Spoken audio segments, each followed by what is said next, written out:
Hello and welcome to Let's Cook It, everyone. Today I'm going to show you how to make the tahini sauce.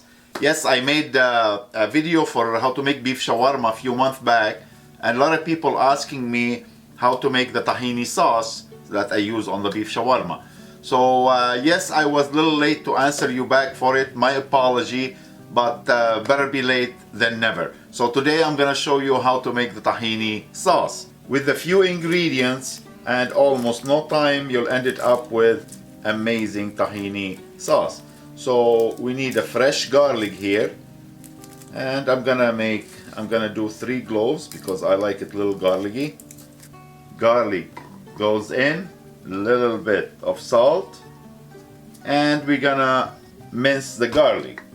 So push first to break it apart, and let's mince it.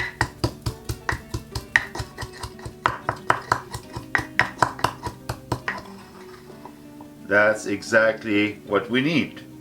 Now for the tahini, which is the sesame paste, so any brand available in your area you can use. And for your tahini jar, make sure you shake it very well before you open it.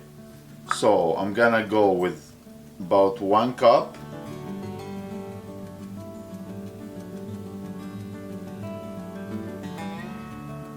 Salt, garlic, and water.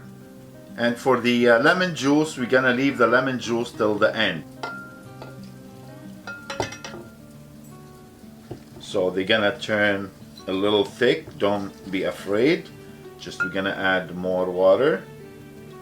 And you leave it on the thick side a little bit because we're gonna add the lemon juice.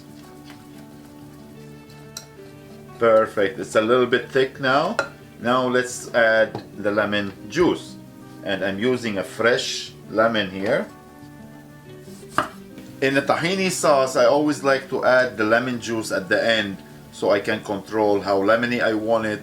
Plus it's brightening the color of the tahini at the same time.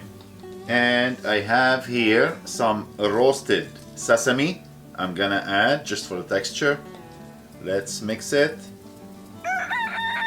If you want to use it for falafel or for shawarma, this thickness is beautiful. If you want to use it as a salad dressing, just you can thin it with a little bit more water and good to go on your salad. And tahini, always, it's good to let it rest for 1 hour and then you serve it. A little toasted sesame on top, a little bit chopped parsley, and the tahini sauce or the Tarators, all yours to enjoy with whatever you like.